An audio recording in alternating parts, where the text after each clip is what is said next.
The Biden White House goes after Tucker Carlson by name as other media members unleash their rage. Jill Biden celebrates International Women's Day by giving a medal to a dude, and the Justice Department cracks down on the Louisville Police Department. I'm Ben Shapiro. This is The Ben Shapiro Show.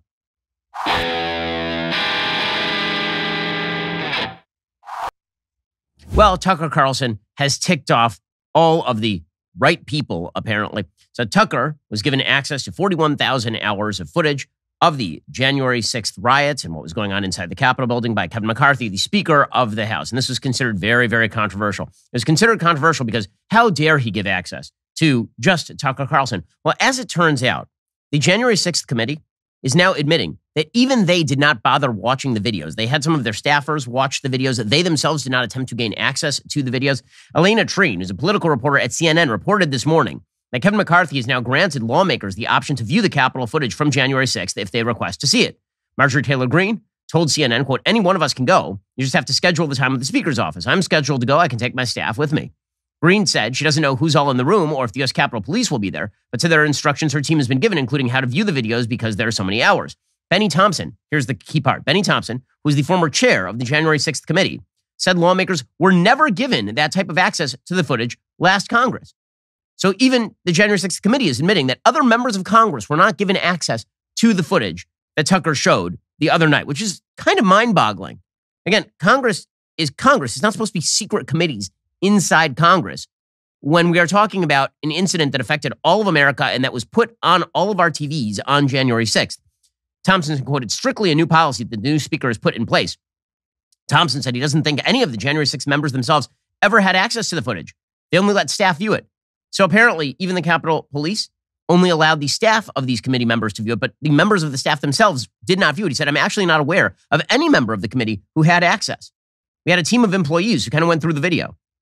So, in other words, you were just kind of talking heads on behalf of ABC producers you guys gave access to. And somehow that is significantly better than Speaker McCarthy giving access to all of the Congress people and also Tucker Carlson.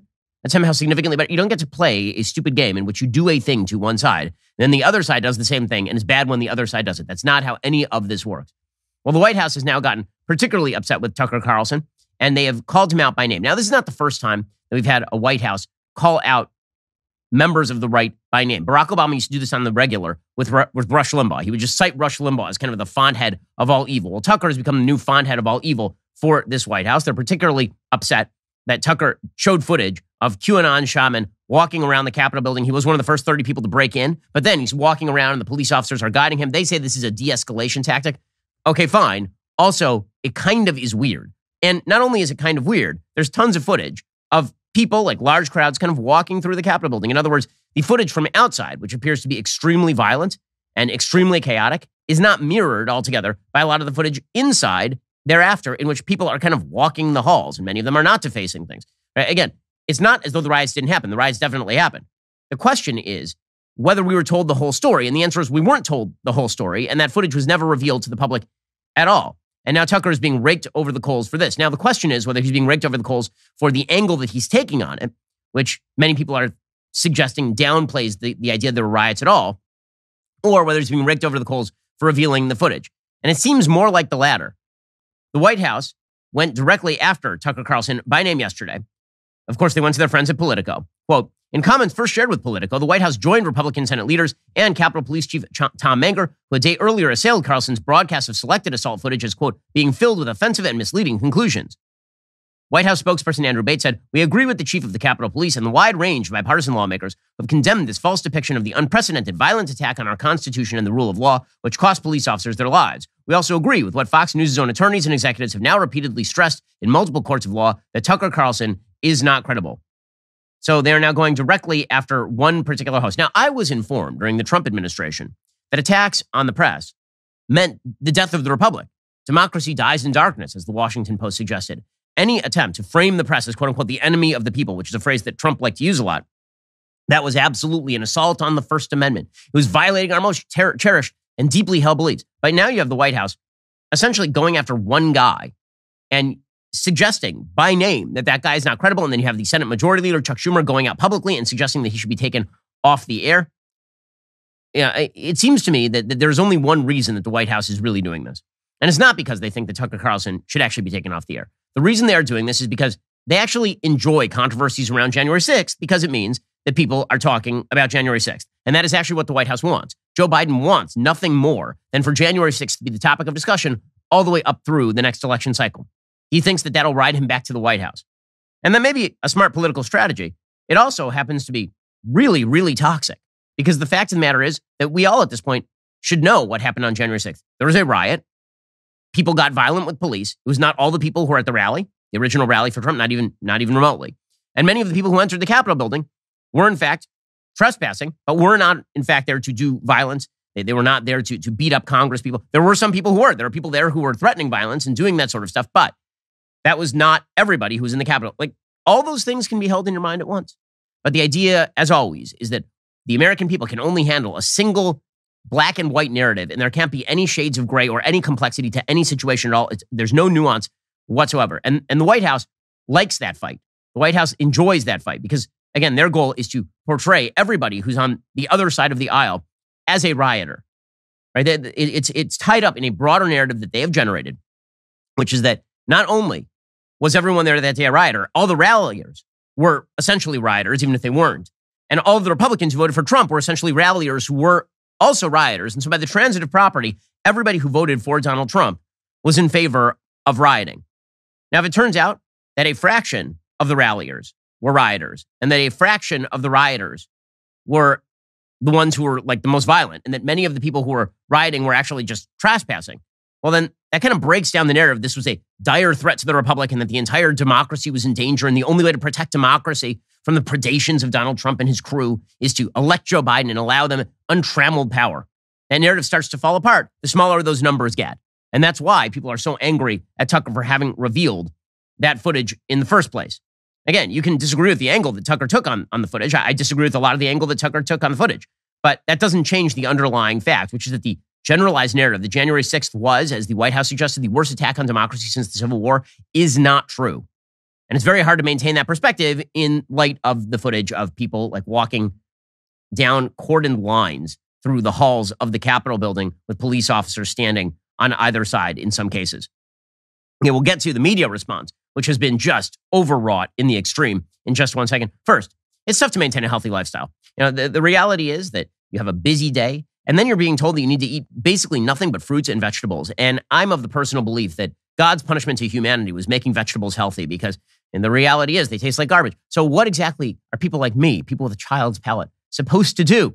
What are we supposed to do when we want to have stuff that tastes good and also we want to be healthy? Well, one answer is balance of nature. Balance of nature, fruits and veggies are the best way to make sure that you're getting essential nutritional ingredients every single day. Their products are 100% whole food. Balance of Nature uses a cold vacuum process that preserves the natural phytonutrients in whole fruits and vegetables and encapsulates them for easy consumption. Balance of Nature sent a bunch of their product down to the studio for my team to try. We love them. I was excited to find out that they are kosher, so I can use them myself. Go to balanceofnature.com. Use promo code Shapiro for 35% off your first order as a preferred customer. That's balanceofnature.com. Promo code Shapiro for 35% off your first preferred order. Again, balanceofnature.com. Promo code Shapiro and get that great deal, 35% off your first preferred order. Okay, so members of the media, of course, because the Democrat media complex exists, they are going full bore against Tucker. Of course, they've disliked Tucker for a long time. That's not a shock. But the amount of vitriol that they are now unleashing is truly wild. It's truly kind of insane. So Whoopi Goldberg, who is, again, one of the least smart people in American public life, she suggested that the U.S. government should actually investigate Fox News over Tucker Carlson's broadcasts. How come this is not thought of as being recruiting? How come they're not thinking about like this as radicalizing?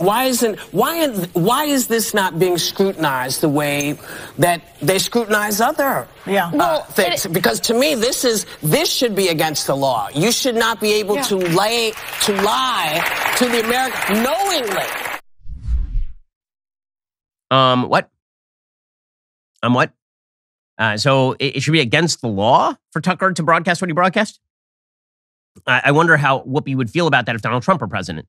Should be again. I mean, right now, the left is lying and maintaining that Ron DeSantis is violating First Amendment freedoms in Florida. He's not. But at the same time, they're going out and suggesting that Tucker Carlson should be literally jailed, presumably, for the kinds of broadcasts that he is doing.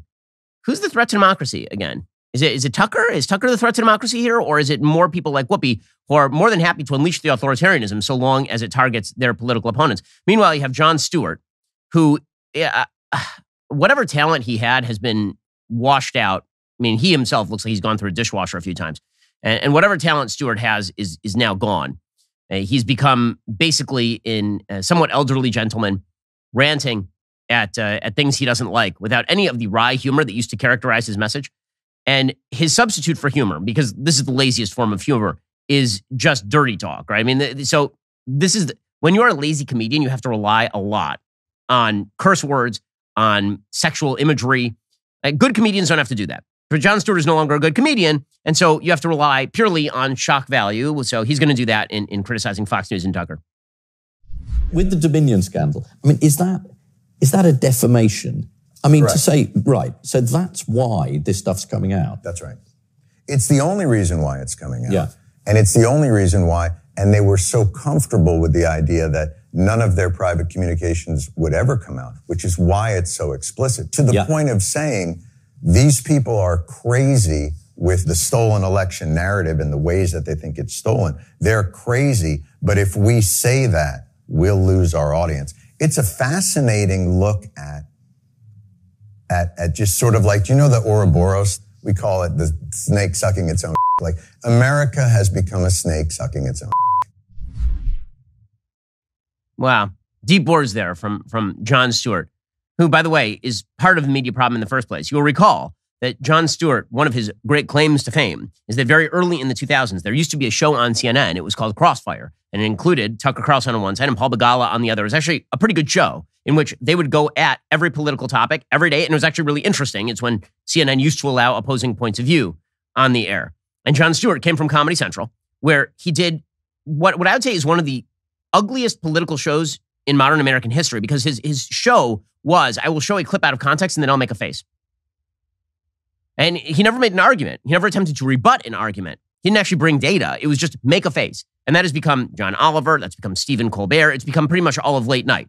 It's become the model for an enormous amount of news coverage and media coverage instead of actual, politics. And he went on Crossfire and he said, you guys are bad for America. The answer was Jon Stewart was actually quite bad for America because he reduced essentially all political conversation to a series of face memes. But Jon Stewart is now suggesting that America is an Ouroboros. And by the way, just for the record, an Ouroboros is a snake that is eating its own tail. I don't know what in the world he's talking about, or why it necessitates him talking about snake genitalia. But there you have it. Jon Stewart, great intellectual of our times. His former deputy, Stephen Colbert, is doing the same exact thing. Again, he's got nothing, so he's going to go direct to shock value with regard to Tucker. Thanks in large part to the former president. There's a whole industry of people who make a good living trying to make you think you're insane. Well, I make a very good living reminding you that you're not. Now, you would think that once the people gaslighting you on a daily basis have been revealed to be liars, say in multiple text messages and a $1.6 billion court filing by Dominion voting systems, they would pump the brakes. But apparently, some people are just addicted to being Case in point, Fox News host and toddler sucking on a dog turd, Tucker Carlson. Oh, wow. That's high levels of humor there. Tucker is a toddler sucking on a dog turd, according to Stephen Colbert. And Stephen Colbert would never provide you any misinformation. Stephen Colbert is just there to remind you what you're saying. He's the voice of common sense, is elite New Yorker Stephen Colbert. Is just, perfect stuff. And what Tucker did is he put footage that you had not seen on TV. That's what they're angry at. They can say it's about the angle. It's not really about the angle. It's that some of the narratives that they have been promoting, in fact, the biggest narrative they've been promoting over the course of the last 3 years, which is that American democracy is under unbridled attack from the right and that authoritarianism is there and that the images were on your TV on January 6th of authoritarianism in action, and that was a real threat to democracy. When that sort of thing starts to look a little more dicey, then they get really, really mad. Now, in just a second, I want to get to how Republicans can overplay their hand on this thing, because they obviously can. We'll get to that in just one moment. First, let's talk about what you do in case of emergency. So let's say that there is a supply chain breakdown, or let's say that there is a hurricane in the area where I live. Well, one of the things you can't do is get to the local CVS to get the medications you need. Jace Medical makes sure that you can. Not only that, Jase Medical is now providing you with a free ebook that every family needs in their emergency preparedness kit. The ebook's maybe a 5-minute read. You should download it. You should save it so you have it when you need it. The guide provides valuable information regarding emergency wound care, proper first aid, how to safely use antibiotics when necessary. Jase Medical they're doing a great job making sure that you have access to the medications you need in case you can't actually get somewhere because of an emergency. Get their free ebook today at jasemedical.com/Ben. That's JASE medical.com/Ben. My family has the Jase case, which is a set of 5 antibiotics that pretty much every family should have in an emergency. You can do the exact same thing. You talk to a licensed physician, and then they can prescribe it to you. You go get it, and now you have it in your house ready to go. Get their free ebook today, which will help you with emergency preparedness at jasemedical.com/Ben. That's jasemedical.com/Ben. Okay, so with all of this said, all the attacks on Tucker Carlson, obviously politically motivated, obviously. Well, one of the things that Republicans can do is overplay their hand here.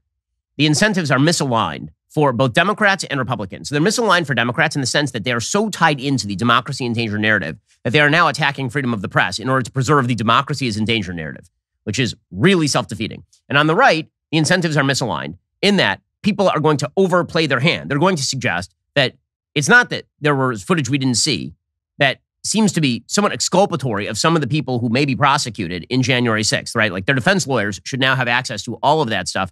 One of the defense lawyers was on with Tucker last night and suggested he did not have access to all of this tape, which, that's going to be a legal filing like right away. But, it's not enough to just claim that. Now it's going to turn into everybody involved in January 6th was good. Everybody involved in January 6th didn't commit a crime. January 6th was actually just a mostly peaceful protest in BLM fashion. It was not a mostly peaceful protest. It was a riot, and some of the people who were there were not engaging in the actual violent activity. But if Republicans overplay their hand, and again, a lot of the base is angry about this, and I get the anger about it. I get the upset. I get the feeling that you were lied to. I'm there for a lot of that. But what I'm not there for is the next 2 years, again, being a referendum on January 6th. We did this in 2022, and it didn't go amazing. It didn't go amazing because it turns out that most Americans already have an idea of what January 6th was, and they don't want to talk about it anymore. They don't actually think that it is the key issue in American life. And if either side makes it the key issue in 2024, that is going to be a problem for the American people. So, for example, when you see House Oversight Committee Chair James Comer or Representative Marjorie Taylor Greene saying their aides are working to set up a congressional delegation to visit individuals jailed on January 6th, the question is, which individuals and who are you talking to and what's the plan? Or is it mainly a photo op that's going to allow the newspapers to suggest that you are in solidarity with some of the actual violent rioters on January 6th, which, of course, is exactly what the newspapers would like to do. So politics requires a little bit of what we would call in Hebrew seichel, requires a little bit of common sense, right? You actually have to use your head a little bit and figure out, be meticulous in the things that you are taking on as opposed to sort of broad-based blunderbuss attacks if you are running for re-election in 2024 and you're attempting to oust the Democrats who did not provide this footage in the first place from office. Okay, meanwhile, International Women's Day was yesterday. And, I'm really excited about International Women's Day, mainly because it's the only day of the year where we celebrate women. It's the only day of the year where anybody even knows that women exist, apparently. That's why we need an International Women's Day. Remember International Men's Day? I don't. But that means, I guess, that International Women's Day is one day a year. And the other 364 days, gentlemen, those are ours. In any case, yesterday was International Women's Day. And in celebration of International Women's Day, the left had themselves just a day for the ages. It began with Dr. Jill Biden, the second female president of the United States after Edith Wilson, and the greatest doctor in America.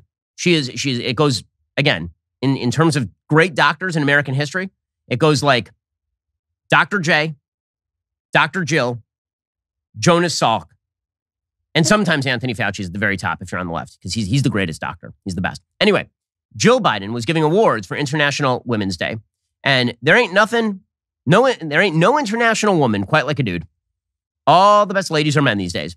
And so on International Women's Day, Jill Biden gave the International Women of Courage Award to a man. This man's name is Alba Rueda. That is a man who identifies as a woman.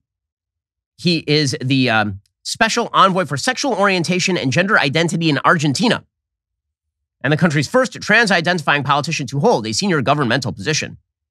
According to the State Department, DailyWire reports the award is meant for, quote, extraordinary women from around the world who are working to build a brighter future for all.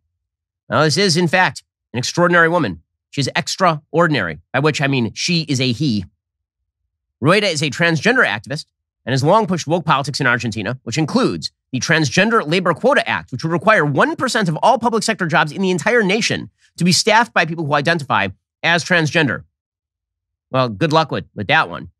That's going to go amazing in like the firefighting industry. Rashida also served as Argentina's Undersecretary for Diversity Policies in the Ministry of Women, Gender, and Diversity, as well as founding the group Argentina Trans Women.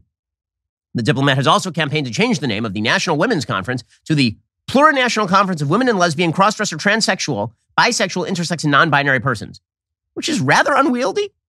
I mean, I feel like that's a little longer. I don't even know what the acronym there would be. Here was a little bit of the award ceremony for a man. In Argentina, Alba Ruada is a transgender woman who was kicked out of classrooms, barred for sitting for exams, refused job opportunities, subjected to violence, and rejected by her family. Oh, Dr. Jill is so happy. But in the face of these challenges, she worked to end violence and discrimination against the LGBTQI+ That's Anthony Blinken kissing that dude. in Argentina. Yeah. So much international courage. Wow. Just insane levels of international courage for the women who are not, in fact, women. So much going on International Women's Day. It's one of the most exciting days of the year for pretty much no one. But we all it's one of those things where we're all supposed to pretend. We all wear the ribbon, right? It's International Women's Day, so we all must, like Kramer in Seinfeld, if you don't wear the International Women's Day ribbon, it's because you hate women. Don't you? Don't you? We'll get to the discussion on The View about international women in just 1 second, because again, The View is a repository of all stupidity in the universe, apparently. First, if International Women's Day and the way the left treats it makes you want to die a little bit inside, well, perhaps while you're on the subject of death, you should get yourself some life insurance. The simple fact of the matter is, we're all going to plot, and when we do, we got to make sure that our families are taken care of. It is the responsible thing to do. So head on over to Policy Genius. Policy Genius makes it easy to compare life insurance quotes from top companies and find your lowest price.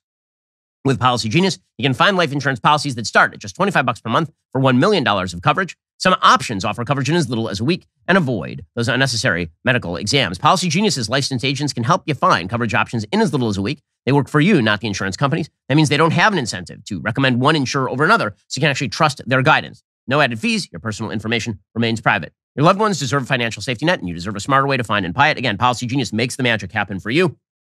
Make sure your family is taken care of in case, God forbid, something were to happen to you. Head on over to policygenius.com/Shapiro or click the link in the description. Get your free life insurance quotes. See how much you could save. That's policygenius.com/Shapiro, policygenius.com/Shapiro. Okay, so in celebration of International Women's Day, The View kicked off International Women's Day by doing what they do best, attacking the Catholic Church. Yes, Whoopi Goldberg, when she is not declaring that Jews are white people, so when they're slaughtered by the Nazis, that's not actual racism, she's attacking the Catholic Church on International Women's Day. Welcome to The View. So, The View today is International Women's Day. And the Pope, recently said equal opportunities for women are the key to a better world. Oh, really? And yeah. Where are the female priests? Listen, did I write this for him? No. Did I write this? No. This is what he said. I'm only asking. Where are the female priests? Do you mean nuns?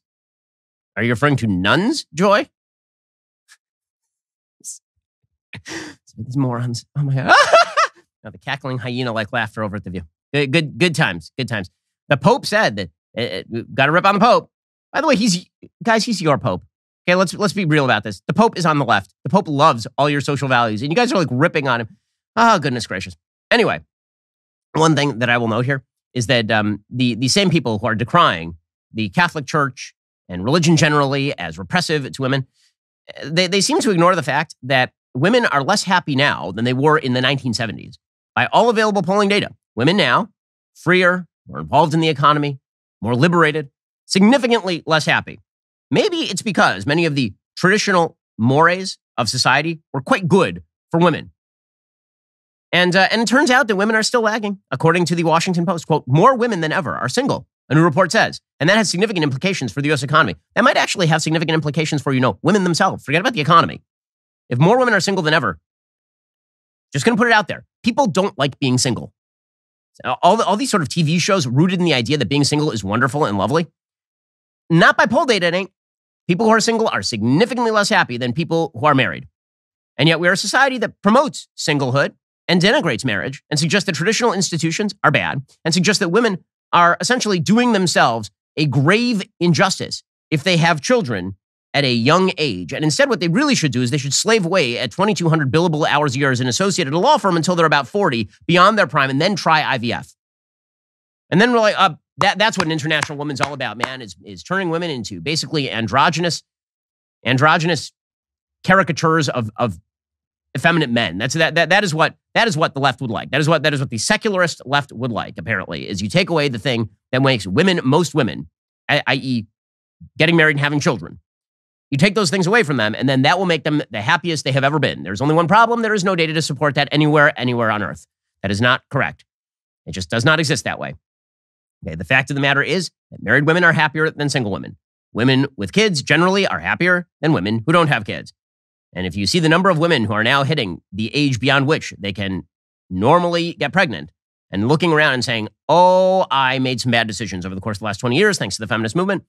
Again, you guys turned yourself into, it's so funny, all the same people who celebrate International Women's Day and then decry on International Women's Day that women are being paid less in the workplace also hate the capitalist system that they are feeding by essentially suggesting that all value ought to be measured in terms of a woman's economic power outside the home. According to the Washington Post, single women who are postponing marriage or foregoing it altogether are a growing economic force, accounting for a larger share of growth in the job market, home ownership, and college degrees, according to an analysis of federal data. But while decades of changing norms around marriage and work have empowered women to carve their own paths, a stubborn wage gap continues to keep many women, especially single mothers, from enjoying the same economic gains as single men and married couples. Well, hold up. Single mothers are not the same thing as single men and married couples, I notice, because single mothers have children.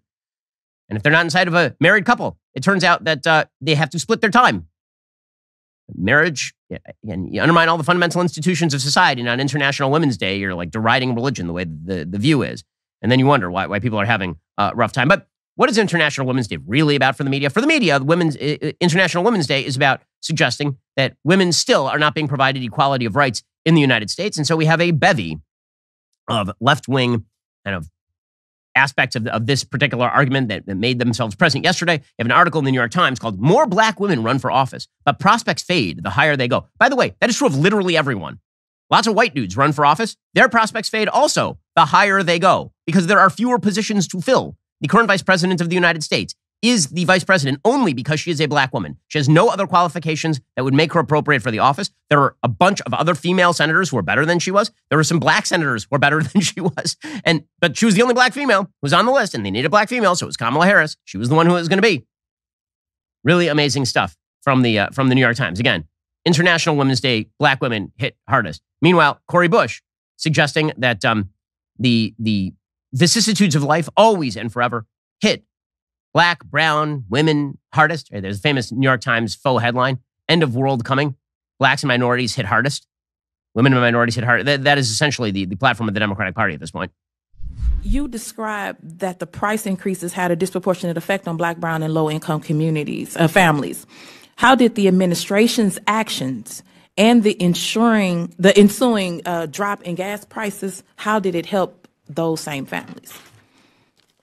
And while there are a number of factors that affect the price of oil, in an interview with Oxford, I believe, Dr. B did concede that the strategic use of SPR did have an impact. It's hard to quantify and hard to tell, but it definitely had an impact in the price of oil. Always inequity. But whenever we celebrate a day, remember, it's not about celebrating the day. It's about ripping the system because the system is mean to people, apparently. By the way, I do enjoy people like Cori Bush talking about economics when she knows nothing about economics. The best economic clip of the day yesterday actually came courtesy of her fellow member of the squad and card-carrying anti-Semite, Rashida Tlaib, the representative from Michigan. She was talking about the economy, and she was trying to explain to the Federal Reserve chairman about how the economy works. It didn't go amazing. Does that corporate profiteering does impact inflation? You don't have any stats of percentage-wise how much of it? Yeah. Because you seem, I really paid attention to your testimony in the Senate. I don't know if the Feds is paying closer attention to monopolies, corporate profiteering, and executive egregious pay.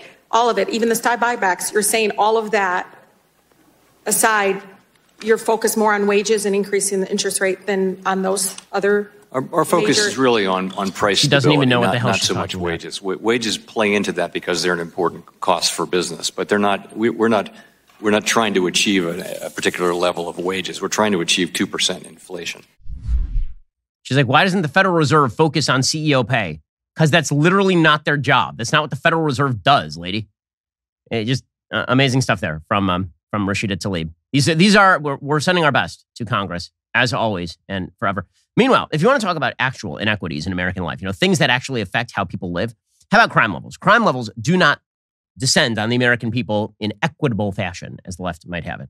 They affect certain areas significantly more than other areas. And those areas happen to be generally black and brown areas. There are higher crime rates in many black and brown areas than there are in white areas overall. That'd be a problem. The solution to that problem is more cops. The solution to that problem is more policing. And yet the left is very much focused on the idea that if there is a problem that exists disproportionately in a minority community, that can't be solved by, stopping the problem. It can only be solved by dissolving the system in general and then blaming the system for the problem in the first place. This is something that has been taken up now by the Biden administration. There's a game that left-wing administrations like to play police departments all over the United States. Here's the game. They say, what we'll do is we'll go and we'll investigate your police department. We'll look at all the problems your police department has had over the course of the last 5 years.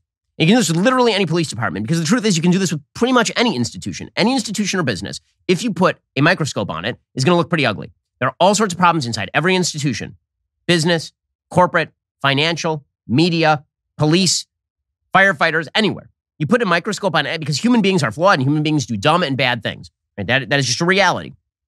So what left-wing administrations do is what they will do is they will go to a police department that has been tasked with policing a particularly violent area, for example. And then they will put a microscope on it. They will look at all of the problems that have existed there. And then they will cram down a consent decree that prevents policing from happening. And then the crime rates increase. This has happened consistently since 2014. Roland Fryer of Harvard, he did a study, and what he showed is that in areas that had high-profile police encounters with suspects, like Michael Brown in Ferguson, what ended up happening after the federal scrutiny and after the national media scrutiny is that the crime rates went up dramatically. Things got way worse for people in that area. Because, again, if you put focus on the flaws of the system and then you try to dissolve the system, what you end up doing is dissolving the system, and in the aftermath of the system, things get way worse. Well, now the Justice Department is doing this in Louisville, Kentucky. So in the aftermath of the shooting of Breonna Taylor, and again, that was miscovered by the media because the media just picked up whatever the narrative was that was being spun out by Breonna Taylor's family and by people who were suing the Louisville Police Department. The real facts on the ground are in dispute, but the police officers, one of whom was shot and who actually wrote a book, 4DW Books, talking about what exactly happened that night, according to him, they did in fact knock. They did announce themselves. Breonna Taylor's boyfriend shot the gun through the door, wounding the police officer. They shot back at him, and unfortunately, Breonna Taylor was killed in the crossfire.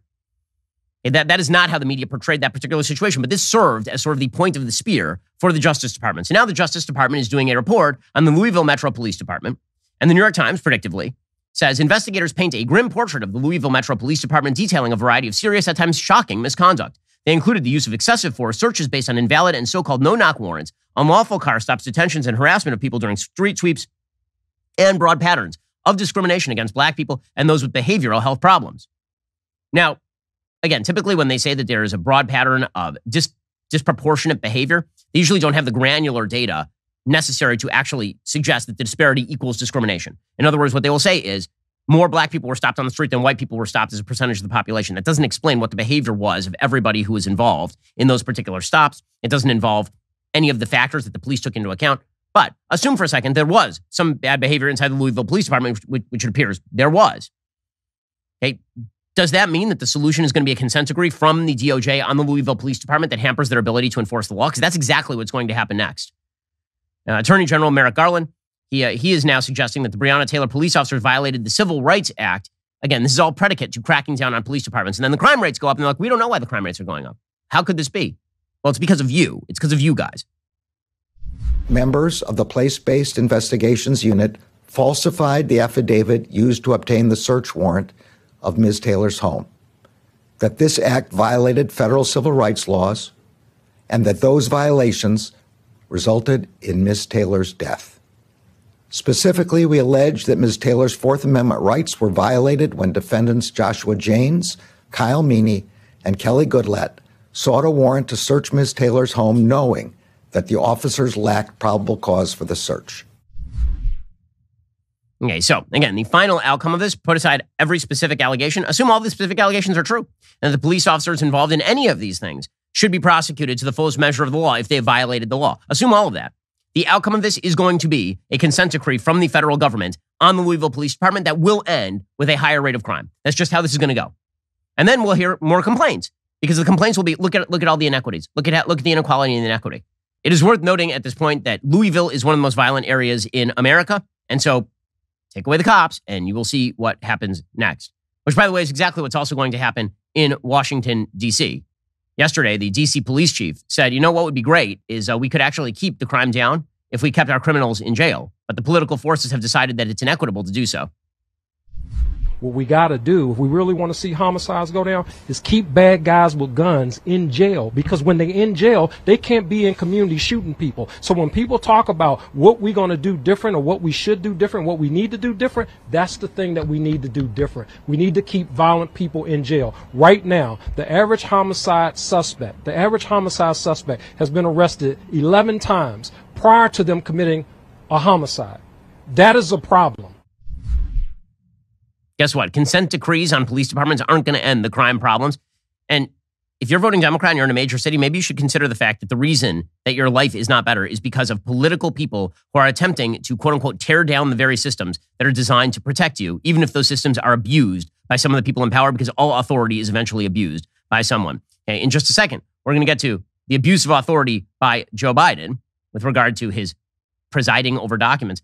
More documents discovered on Joe Biden. We'll get to that in a moment. First, if you own a business, the past few years have been a pretty bumpy ride. You could probably use a break. Innovation refunds can help. If your business has 5 or more employees and managed to survive COVID, you could be eligible to receive a payroll tax rebate of up to $26,000 per employee. It's not a loan. There's no payback. It is a refund on your taxes. The challenge is, how do you get your hands on it? Well, you head on over to getrefunds.com. Their team of tax attorneys are highly trained in a little-known payroll tax refund program. They've already returned $1 billion to businesses, and they can help you as well. They do all the work, no charge up front. Simply share a percentage of the cash they get for you. Businesses of all types can qualify, including those who took PPP, nonprofits, even those who had increases in sales. Just head over to getrefunds.com, click on Qualify Me, answer a few quick questions. This payroll tax refund is only available for a limited amount of time, so don't miss out. Go to getrefunds.com. Again, that's getrefunds.com. Head on over to getrefunds.com. If your business has gone through it over the past few years, and probably has, why wouldn't you try to claw back some of the money that you paid into the government you didn't need to pay in? It's a payroll tax refund only available for a limited amount of time. Go check it out right now. Getrefunds.com. Again, that is getrefunds.com. Also, the Daily Wire is now looking for a creative resource manager to join our growing team. We're seeking a highly organized and communicative individual with experience managing creative teams. This person is going to work closely with our executive creative director, project managers, and content strategists to efficiently complete projects. We'll also develop processes to encourage efficiency and productivity. So, if you're a passionate self-starter and thrive in a fast-paced environment, apply on our careers page today and check out all of our jobs at dailywire.com/Ben. Click careers for more information and to apply. That's dailywire.com/Ben today. Well, meanwhile, we have some bad news for Joe Biden, who is the husband of the President of the United States.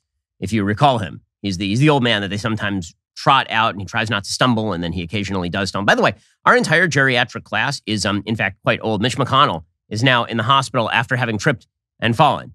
That is because literally everyone in a leadership position in our nation is above the age of 75, which does not speak well of the future of the country, I would say. In any case, the Washington Free Beacon reports that the National Archives in November retrieved 9 boxes of documents from the Boston office of Joe Biden's lawyer. The National Archives has not yet reviewed the documents to determine whether there is any classified material in them, but they did, in fact, go and pick up a bunch of documents from Joe Biden's lawyer. So once again, Captain, it's irresponsible to keep classified documents anywhere in your orbit. There are more boxes of documents that the National Archives is now going through. Meanwhile, Joe Biden remains under fire over the fact that drug cartels essentially control large swaths of the territory surrounding our southern border. According to The Hill, the kidnapping in Mexico this week of 4 U.S. citizens that left 2 of them dead has renewed the focus on the politically charged issue of southern border security and prompted calls from some lawmakers for the Biden administration to more seriously crack down on the cartels. Biden administration officials called the killings unacceptable, potentially escalating tensions around the already fraught issues of border security and U.S.-Mexico relations as authorities work to learn more about the circumstances of that particular incident. John Kirby tutted this a little bit earlier this week. He said, attacks on U.S. citizens are unacceptable. We're going to work closely with the Mexican government to make sure justice is done in this particular case. Now, there are other Republicans who are suggesting that, you know what, if you can't protect Americans, if the Mexican government can't do it, then the U.S. government should probably do it. Lindsey Graham, senator from South Carolina, he says that the U.S. should actually label the drug cartels international terrorist organizations, which would allow us to help cut off more of their money, presumably. We're not doing enough about it. So Schedule 1 is the highest level you can put a drug on in terms of punishment. Fentanyl is due to come off that schedule at the end of the year. That's ridiculous. So we're going to keep it on Schedule 1, but I want to do more than that. The drug cartels that are sending this poison into our country need to be considered terrorist organizations. The law enforcement model is not working. This is not working. So we need to take a different approach.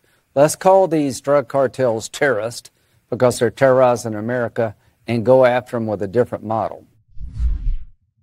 Okay, presumably that different model would involve a few Hellfire missiles, a few well-placed Hellfire missiles. Something that Senator Tom Cotton from Arkansas is also recommending, which is, if we know where the drug cartels are, we know who their heads are, and they keep victimizing Americans and sending, tons of fentanyl over the border to kill Americans, then perhaps we should just, kill them. If ISIS and Al-Qaeda had set up shop in Juarez or Monterrey or Tijuana, what would you expect your government to do if they were killing 100,000 Americans a year? And whatever that is, that's exactly what we should do to them in Mexico, with or without the Mexican government. We have a long history of our military protecting us from these threats from drug traffickers and narco-terrorists. It's well known they were present a few years back when El Chapo was arrested in Mexico.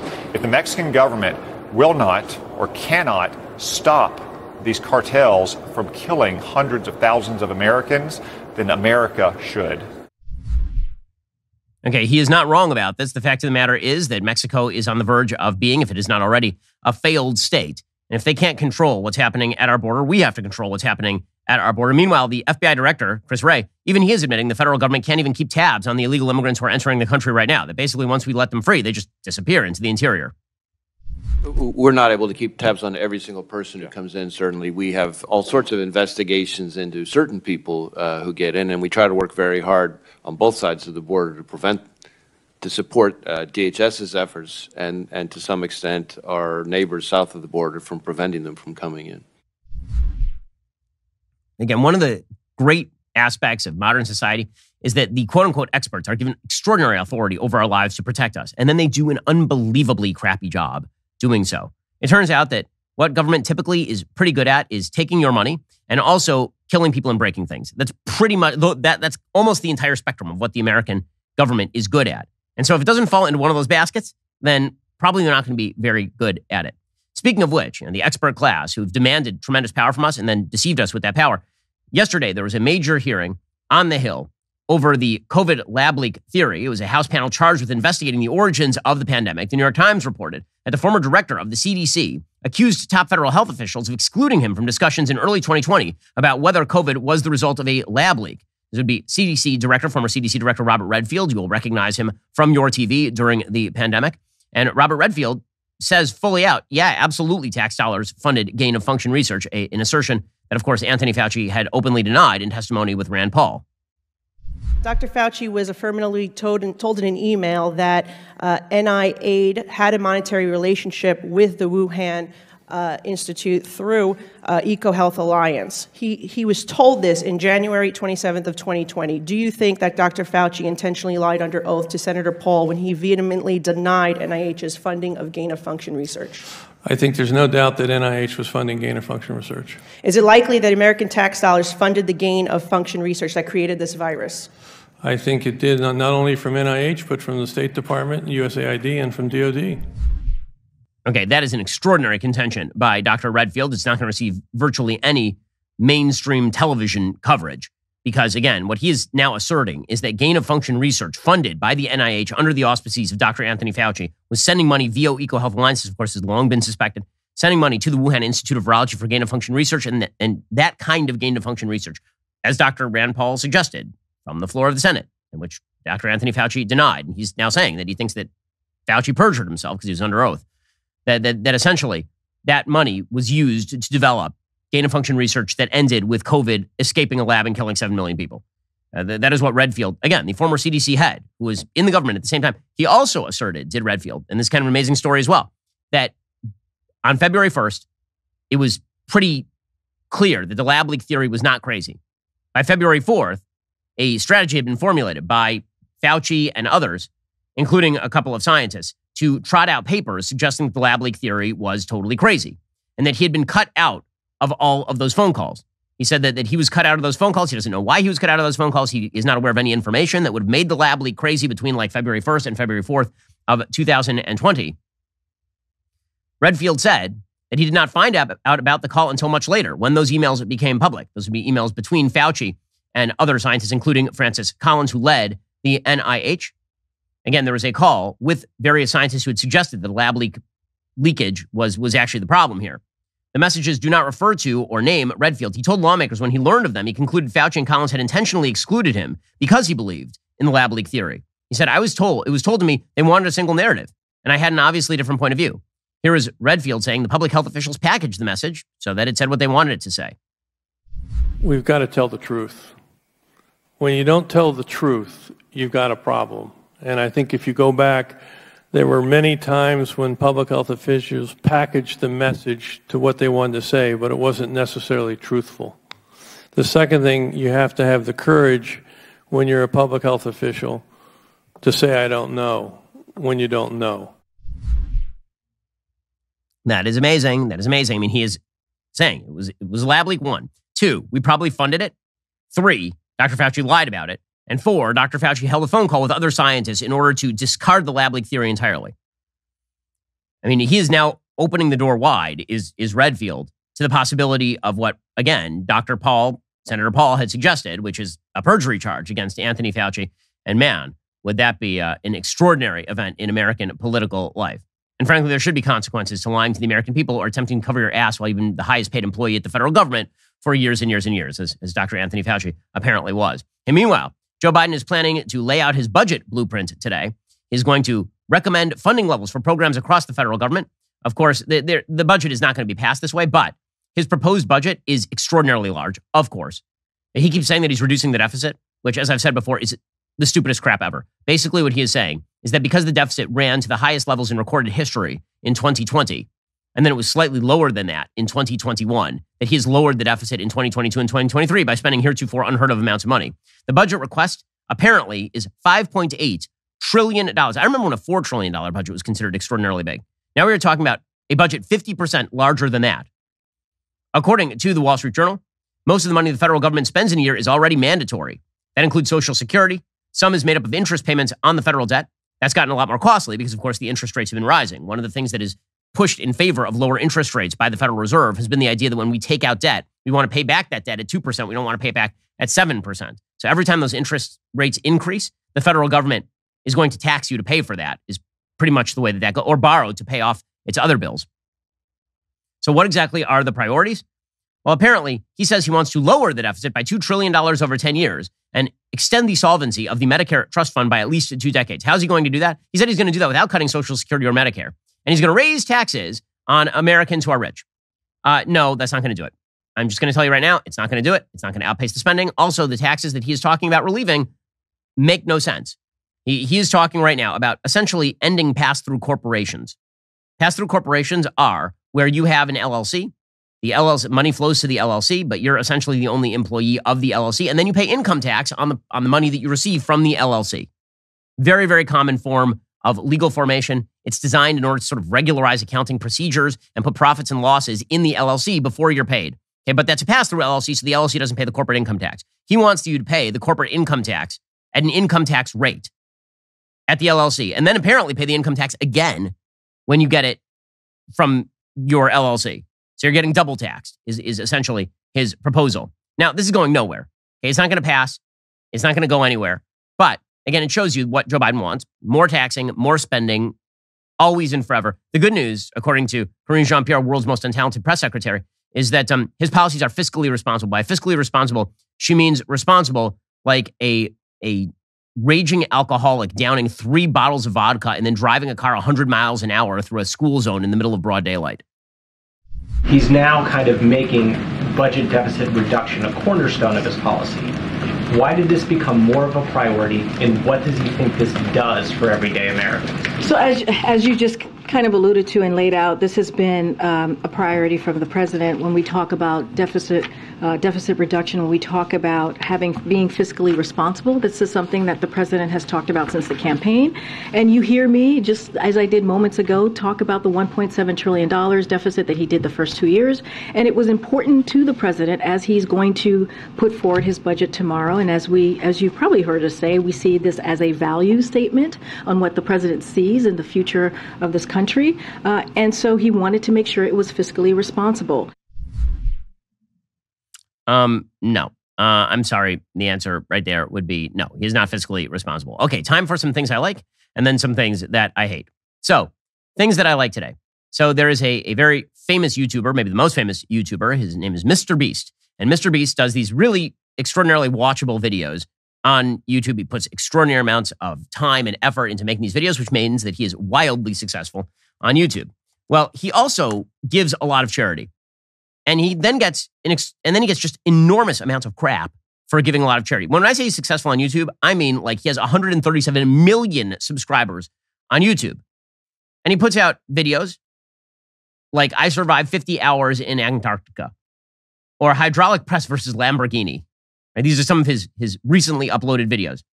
He puts out maybe one a month. And these videos are like very highly produced, extraordinarily well done. And then he gives a lot of charity. So a month ago, for example, he gave money via his charity so that 1,000 blind people could have surgeries that would allow them to see for the first time. And then he just did another video in which he offered shoes to kids who had never had shoes in South Africa. Here was some of the video.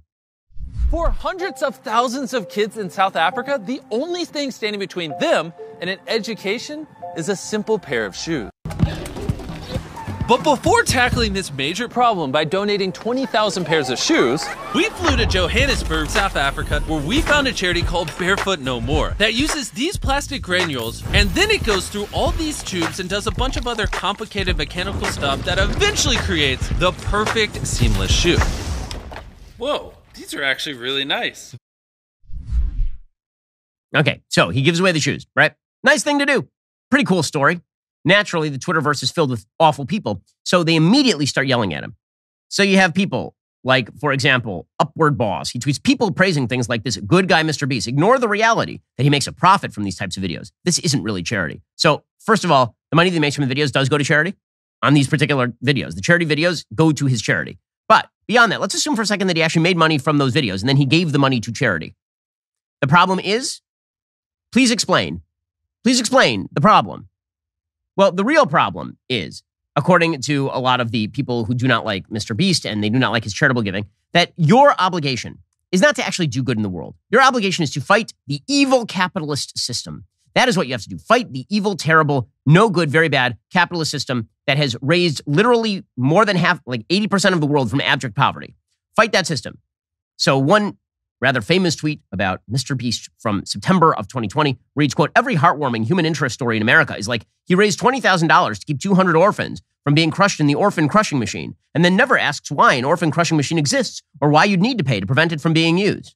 Unless you're fighting the system, private charity is not only a waste of time, it's actually bad because it incentivizes a continuation of the system. Now, this is nothing new in terms of left-wing philosophy. Bernie Sanders, back in 1981, ripped into private charity. Here's what he said, quote, I don't believe in charities. Why? Because he said charity is he doesn't like the fundamental concept on which charity is based. He contended the government is supposed to do it. Right? Because if you give charity, then you're upholding a system of profit-making, and profit-making is bad. And so what we ought to do is not incentivize charity. Instead, what we ought to do is we ought to incentivize the end of the entire capitalist structure. The people who argue this are idiots. They do not understand the value of capitalism. They do not understand the value of free markets. They don't understand that free exchange of goods and services, again, has lifted billions of people from abject poverty. And they're kind of bad people as well. If you spend your days on Twitter ripping into people who are giving charity to people who can't see, I'm sorry, you're the baddie. You're the bad guy. It's amazing that these folks even are out there, but, you know, they are. Because the world is filled with people with terrible, terrible ideas. Okay, meanwhile, here's a thing that I like. So another thing that I like here is Ron DeSantis, again, the way that he's handling the media right now is really, really good. So the media have lied about him already. They've already turned him into a combo of Hitler, Stalin, and Mussolini.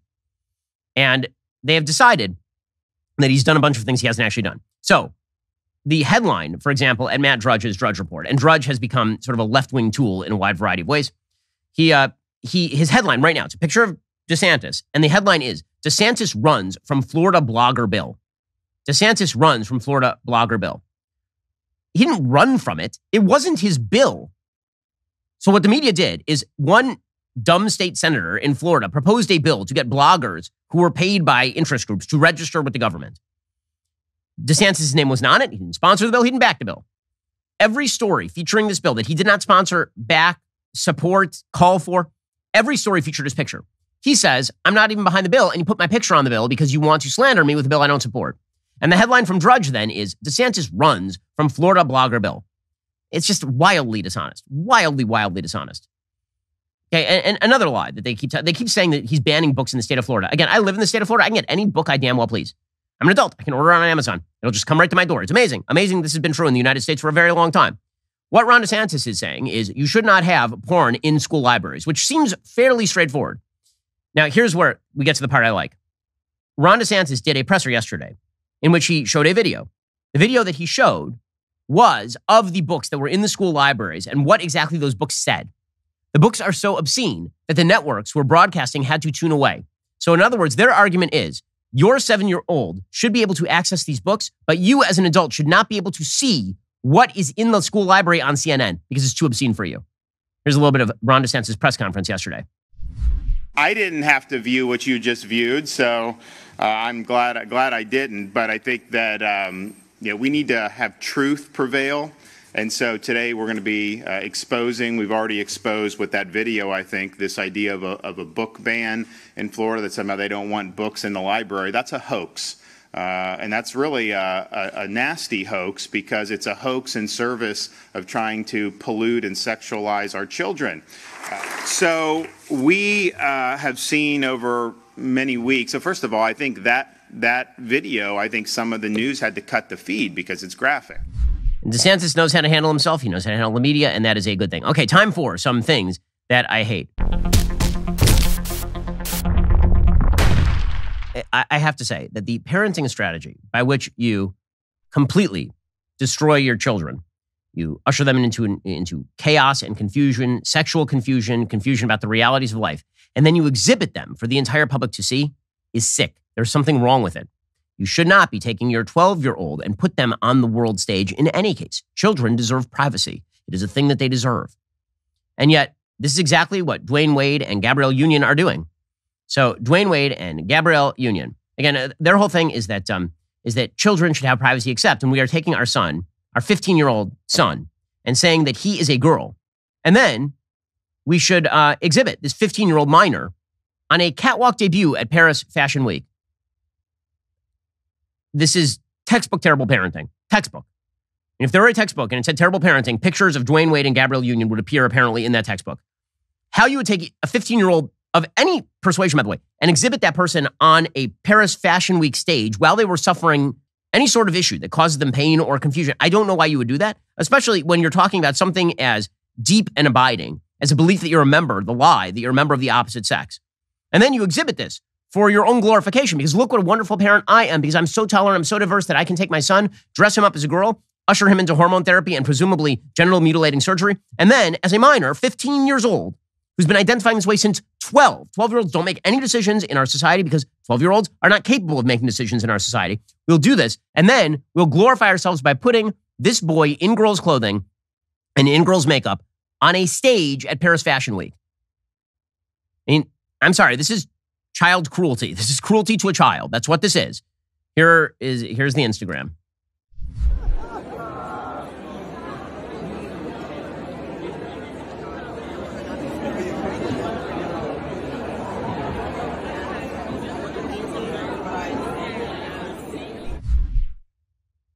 That is Dwayne Wade with his son, who is dressed as a girl. Zaya's birth mother, Siobhan Funches Wade, was not in attendance, according to the Daily Mail, after she launched a petition to stop her trans child from legally changing her name and gender and claimed the child was being pressured financially to make the decision. That petition failed after Wade argued in court he had full authority to make decisions on behalf of Zaya. On Tuesday, the NBA star and his wife, Union, beamed with pride as they watched Zaya make her catwalk debut. Again, Zaya is a boy who is 15 years old and is now being trotted out in public. And, you can... Such heroism, such unbelievable parenting heroism, which is really all about attention getting on the part of these parents. Meanwhile, one more thing that I hate. So I know that we've all forgotten about the time that Joe Biden decided to stab every Afghan ally in the back by pulling out of Afghanistan so precipitously that the government fell to the Taliban, and then essentially handing over the city of Kabul to terrorists, and then not providing any of the resources necessary for our military to evacuate the people we needed to evacuate, leaving hundreds, if not thousands of Americans behind and getting 13 American service members killed in the process. Now, it really destroyed Biden's approval rating at the time, but I know that we have a short memory, and so people prefer to forget about these things. It was one of the worst things, if not the worst thing I've ever seen a president of the United States do. And yesterday, there was testimony from a U.S. Marine Corps sergeant. The U.S. Marine Corps sergeant's name is Tyler Vargas Andrews, and he gave testimony on the catastrophe of what happened in Afghanistan the weekend before the pullout. And here's what he had to say. We reassured him of the ease of fire on the suicide bomber. Pointedly, we asked him for engagement authority and permission. We asked him if we could shoot. Our battalion commander said, and I quote, "I don't know," end quote. Myself and my team leader asked very harshly, well, who does? Because this is your responsibility, sir. He again replied he did not know, but would find out. We received no update and never got our answer. Eventually, the individual disappeared. To this day, we believe he was a suicide bomber. We made everyone on the ground aware. Operations had briefly halted, but then started again. Plain and simple, we were ignored. About 1730, Staff Sergeant Darren Hoover, friend and mentor,